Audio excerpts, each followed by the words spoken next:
ज्ञान निकेतन education fair में आपका स्वागत है। हम पिछले वीडियो में समास की चर्चा कर रहे थे जो क्लास 10 से संबंधित था और जिसमें कुछ समास के भेद बताना हम छोड़ दिए थे, बाकी रह गया था। तो उसी की चर्चा हम आगे बढ़ाते हुए हम बचे हुए भेदों को पढ़ेंगे। आपकी सुविधा के लिए हमने यहाँ चार्ट बना दिया है। इस चार्ट को ध्यान से देख लीजिएगा और समझने का प्रयास कीजिएगा। ये सभी तत्पुरुष समास हम लोग पढ़ रहे थे, उसी के उदाहरण हैं और उसके दो भेद बच गए थे, षष्ठी तत्पुरुष और सप्तमी तत्पुरुष। तो आज हम लोग षष्ठी तत्पुरुष और सप्तमी तत्पुरुष ये दोनों भेदों पर चर्चा करेंगे। आप इस बोर्ड पर बने चार्ट को ध्यान से देखिए। यहाँ आपका है षष्ठी तत्पुरुष और यहाँ लिख दिया हूं मैं सप्तमी तत्पुरुष। अब यहाँ देखिए छात्रों, थोड़ा सा ध्यान दीजिए और इस उदाहरण को देखिए। लिखा है राज्ञ पुत्र इति राजपुत्र। अब देखिए यहाँ प्रथम पद में कौन सी विभक्ति लगी है? षष्ठी विभक्ति लगी है, जिसका मतलब हो गया राजा का। दूसरे उदाहरण के प्रथम पद में क्या लगा हुआ है? षष्ठी विभक्ति लगी हुई है।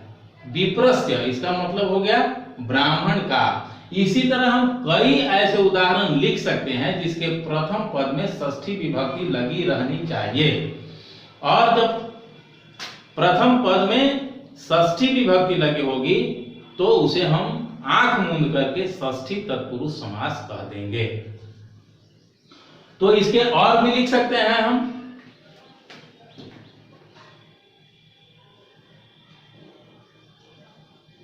वनस्य वासी इति वनवासी लिख सकते हैं। राज्ञ पुरुष इति राजपुरुष। अब यहां देखिए, इसके भी प्रथम पद में षष्ठी विभक्ति, इसके भी प्रथम पद में षष्ठी विभक्ति, यानी कि जिसके प्रथम पद में षष्ठी विभक्ति लगी होगी उसे आंख मूंद करके हम षष्ठी तत्पुरुष समास कहेंगे। ऐसे भी आप जानते हैं कि तत्पुरुष समास में कारक के चिन्ह लगे होते हैं, कारक के चिन्ह छिपे होते हैं। तो जिस कारक के चिन्ह छिपे होंगे प्रथम पद में उसको हम उस तत्पुरुष के नाम से जानेंगे। यहाँ षष्ठी विभक्ति लगी है इसलिए षष्ठी तत्पुरुष, सप्तमी विभक्ति लगी रहेगी तो सप्तमी तत्पुरुष, द्वितीय विभक्ति लगी रहेगी तो द्वितीय तत्पुरुष। ये सब हम पिछले वीडियो में बता चुके हैं। तो ये है आपका षष्ठी तत्पुरुष राज्ञ पुत्र। अब यहाँ देखिए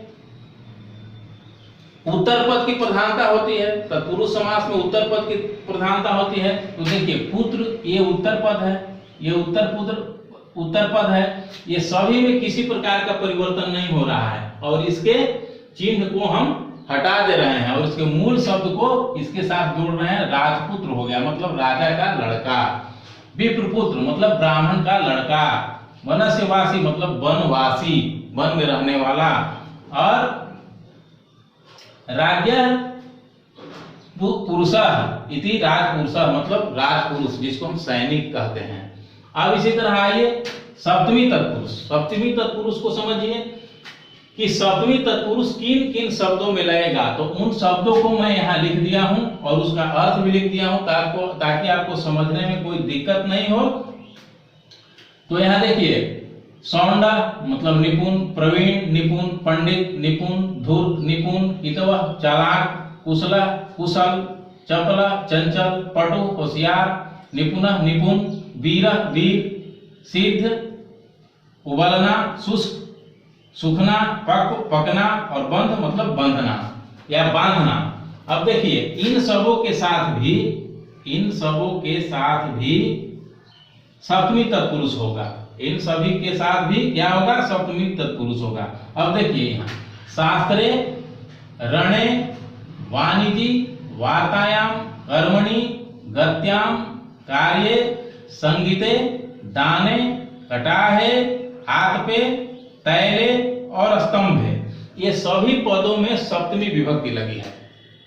इसका मतलब हो गया शास्त्र में, रणे मतलब रण में, वाणिज्य मतलब व्यापार में, वार्तायाम मतलब बोलने में, बातचीत करने में, कर्मणि मतलब कर्म में, काम में, गत्याम मतलब गति में, चाल में, कार्य मतलब काम में, संगीते मतलब संगीत में, दाने मतलब दान में, कटाहे मतलब कड़ाह में, आतपे मतलब धूप में, तैले मतलब तेल में, स्तंभे मतलब स्तंभे में। इन सभी का अर्थ क्या है? में। इसका में जो है कि अधिकरण का चिन्ह है में पर, तो में यहाँ इसमें छिपा हुआ है, इसलिए इसमें सप्तमी विभक्ति लगी है। और इसके साथ जो समास हुआ अक्षेषु सौंडा, अक्ष का मतलब होता है जुआ, जो जुए खेलने में निपुण है, इति अक्ष सौंडा, शास्त्र प्रवीण, रण पंडिता, वाणी धूर्ता, वार्ता कितवा, कर्म कुशला, गति चपला, कार्य पटु, संगीत निपुणा,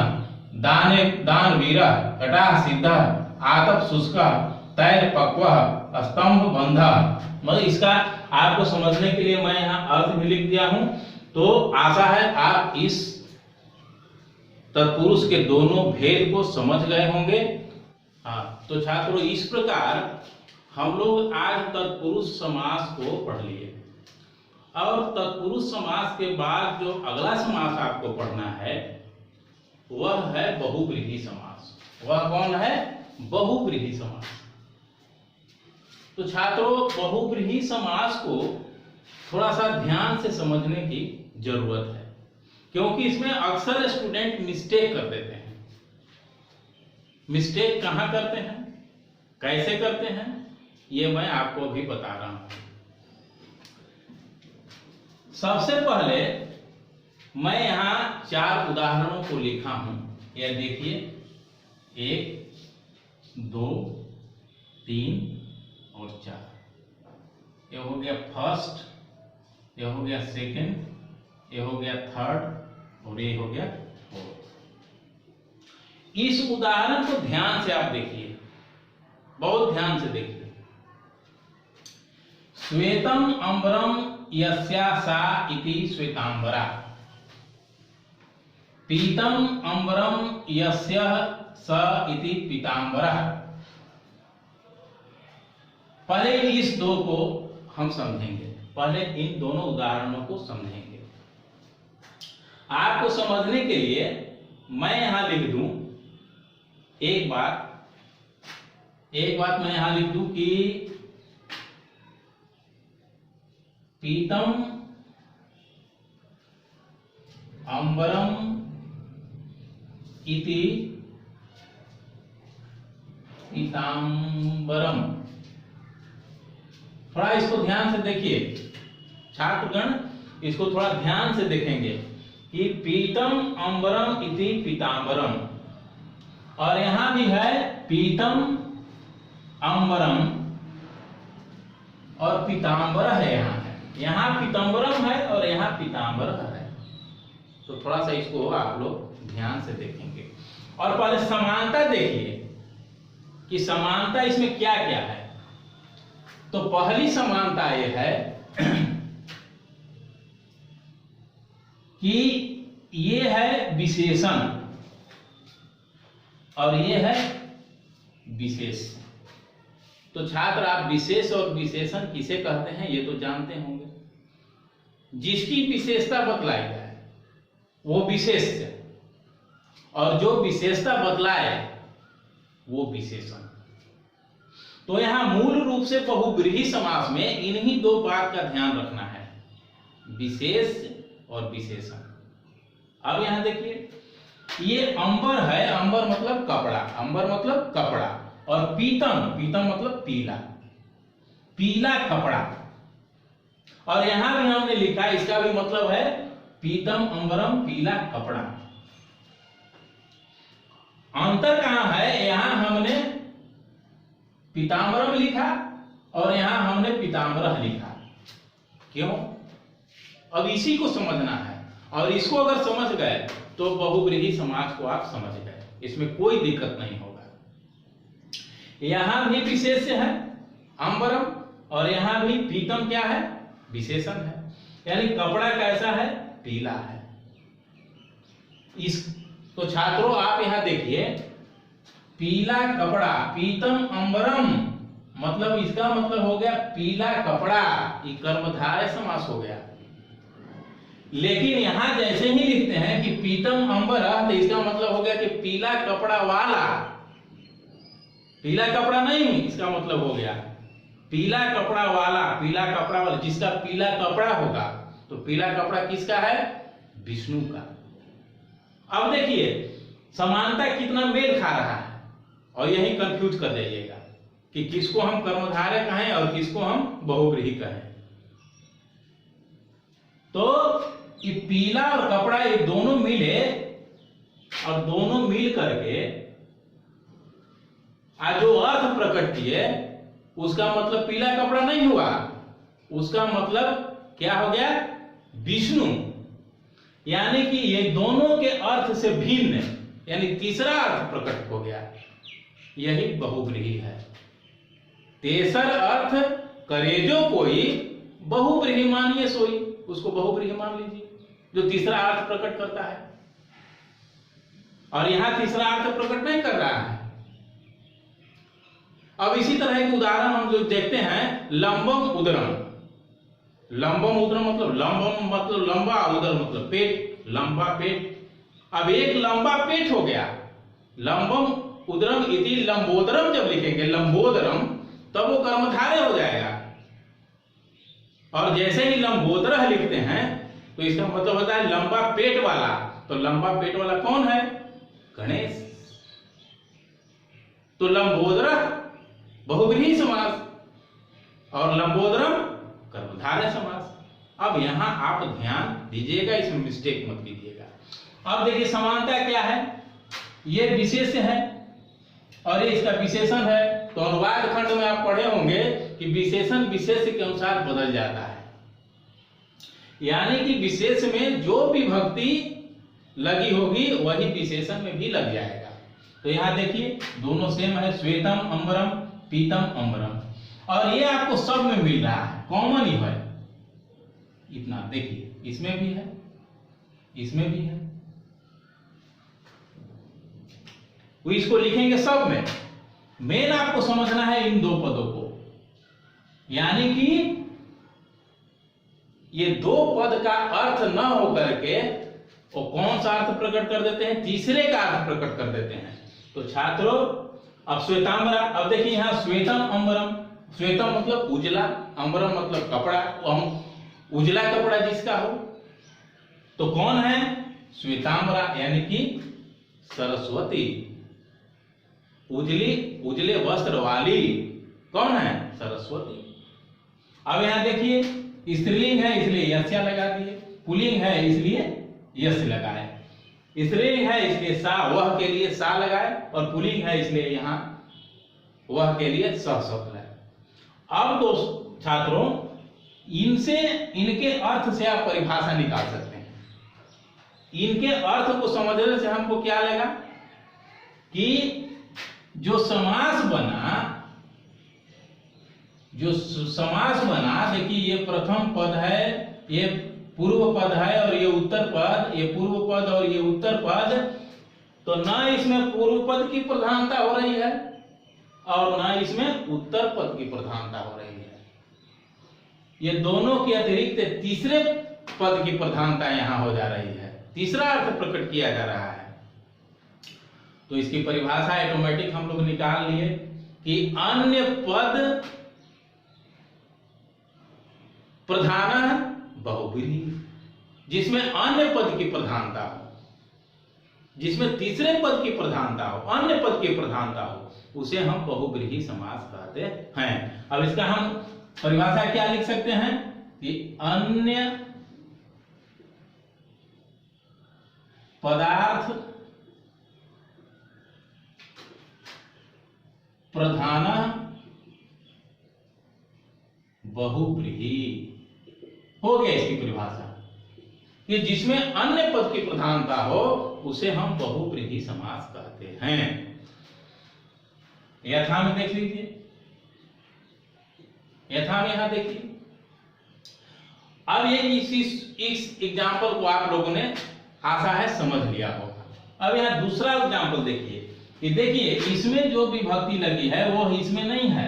इसमें कॉमन क्या है, यस्य स इति इसमें भी है और यस्या सा इति इसमें भी है, तो इनसे लेना देना नहीं है, अब इनसे लेना देना है। अब इसके पूर्व पद में कौन सी विभक्ति लगी है, प्रथमा विभक्ति, और उत्तर पद में क्या लगा है, सप्तमी विभक्ति। इसमें प्रथमा विभक्ति और इसमें सप्तमी विभक्ति,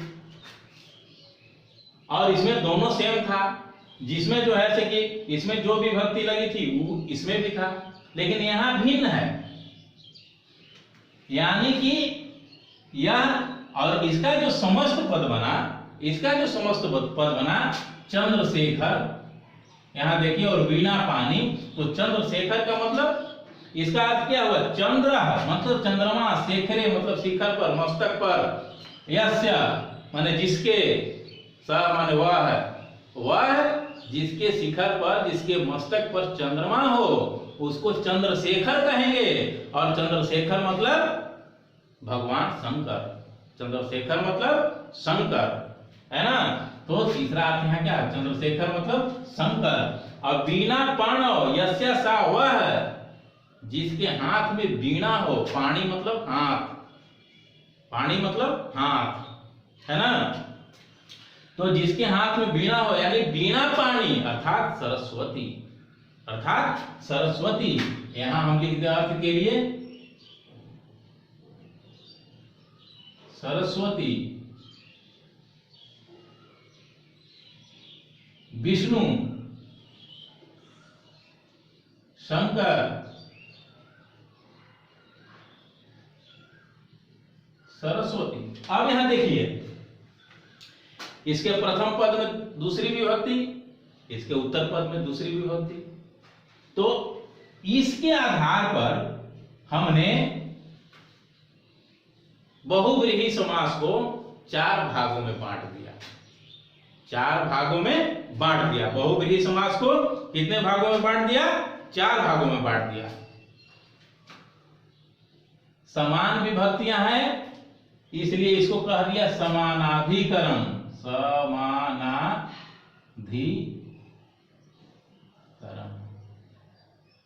इसका नाम हो गया समानाधिकरण, और इसमें अलग अलग है तो इसका नाम हो गया व्यधिकरण, इसका नाम हो गया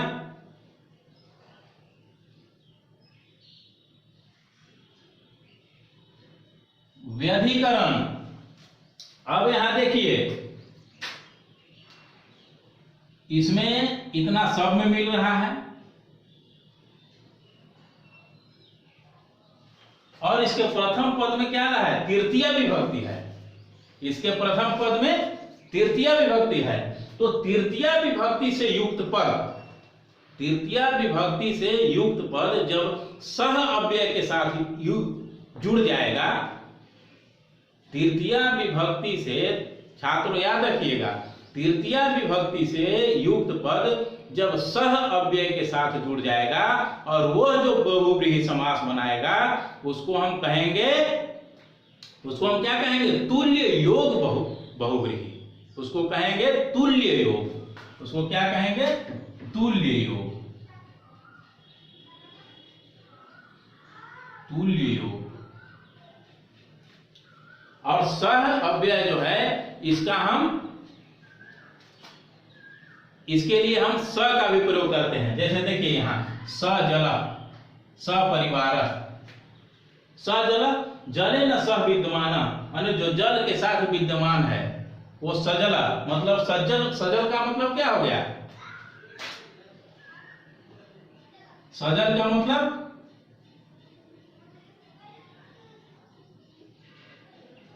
आंसू भरे नेत्र वाला, आंसू भरे नेत्र वाला। और परिवारेण सह विद्यमान, परिवारेण सह विद्यमान मतलब परिवार वाला,